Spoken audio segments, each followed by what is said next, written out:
In chess, there are a lot of milestones, and I finally managed to break through one of my plateaus and reach a rating of 1500 points on the website chess.com. So let's jump into this game. I've been getting a lot of elo points recently.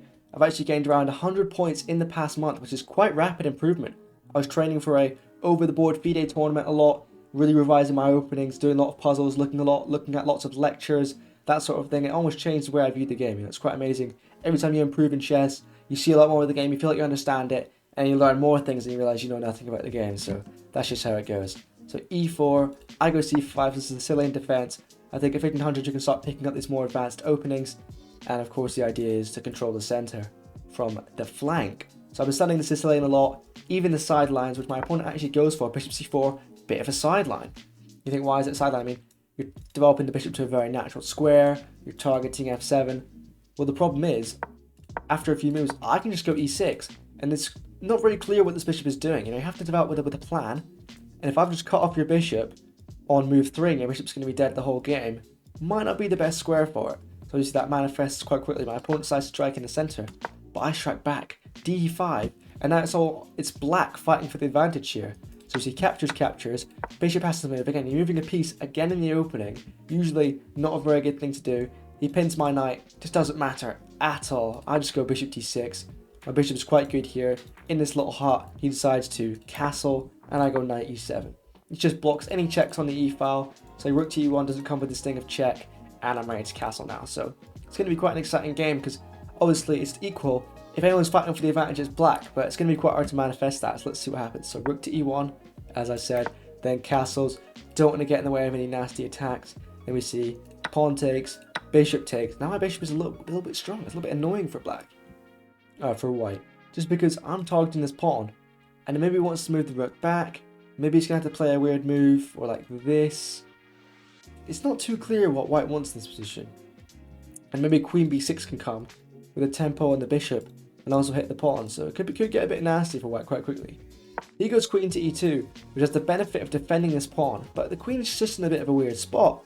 Can't relate to some of his advantage. He should have just got his knight out to c3, it would have been a bit of a better move, or played a move like bishop to e3 trying to trade my strong bishop. And I immediately move to capitalise on this. I go rook to e8, and the idea of this move is it hits the queen. Obviously my knight is in the way, but that's my piece, I can just move that. And here my opponent tried to be a bit fancy.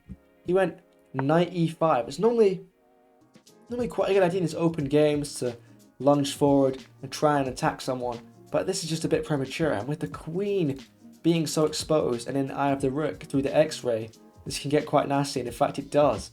I have the move knight g6.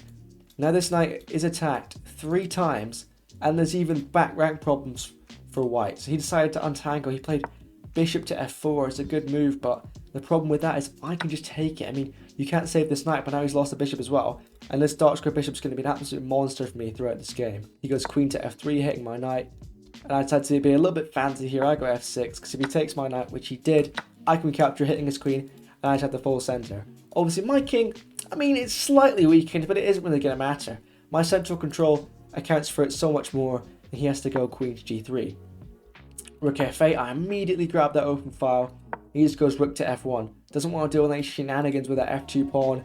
Can be getting a bit nasty. Queen b6, hitting the pawn, hits the bishop, and he decides to go queen to d3, defending his bishop. Didn't want to move it.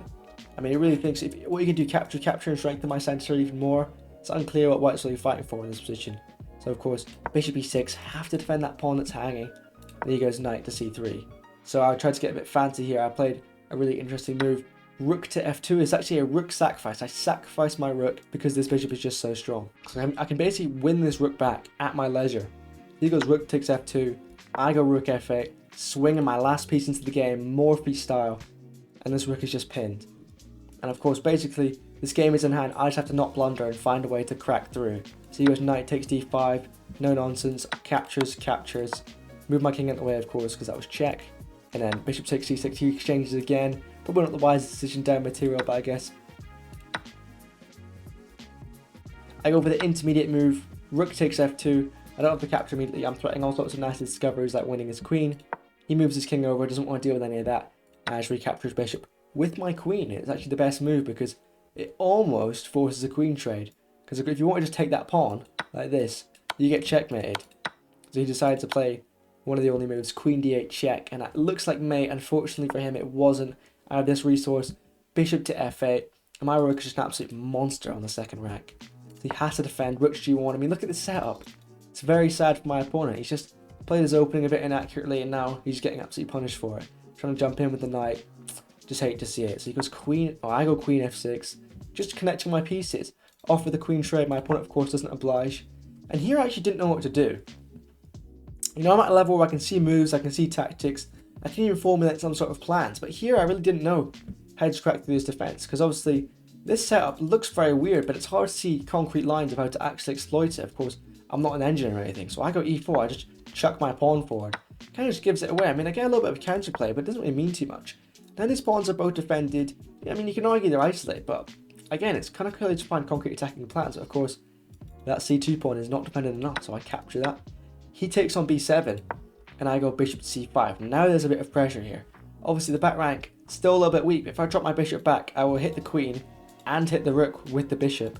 So it could be a bit nasty like this. So I would go back, defending here, and the queen probably have to move. So they're going to be somewhere queen like this, and I just take the rook, and I'm perfectly happy there. So he goes queen to b5, defended by his pawn. A bit of maneuvering here, h6. Finally, my back rank troubles are alleviated. I can focus more on the attack here. A bit more shuffling. I make sure my bishop's defended. And finally, my opponent cracks. There's a crack in the armor that I can exploit. Queen to b5. And the problem is, he's just undefended that g2 square, and he allowed mate in 5. Rook takes g2. It looks like I've sacrificed a rook on this sort of area of the board again, but it's not a true sacrifice. I mean, if he takes it, if he obliges, it is just mate in 5. My opponent goes to the best move, queen e8 check. Maybe he's found something. Has he found a perpetual? Well, no, I calculated all of this. King to h7, and there is nothing. He can check here. I'll just take with the queen. If he wants to take with the rook, I can just take, and I'll be easily winning with this bishop. Or even after taking, I can just force a checkmate after it slices the line. Sorry. He goes here. There's no tricks. There's no traps. There's nothing. I would just take. If he decides to take my rook, I'm thinking, well, I've sacked my queen, but I've got the rook back. Or you can just check here and then mate. It's similar to what happened in the game. So he went here. I just moved my queen, and he took on g2, and you have your choice of mates. You have three mate in 3s. This one, and this one. I decided to go for queen d1 check. Of course, you can block with the queen, and you can block with the rook as the line. Here. Rook blocks. Looks like you might be safe, but this bishop is just so strong. Queen takes g1, ace checkmate, and that was the way it took me to 1500 elo. So a very strong performance from me. I actually played this at 90 accuracy. Hopefully you guys enjoyed that one. If you did, maybe leave a like and subscribe. I'm very close to hitting 1,000 subscribers. I want to hit that before the end of the month, and hopefully I'll see you guys in the next one.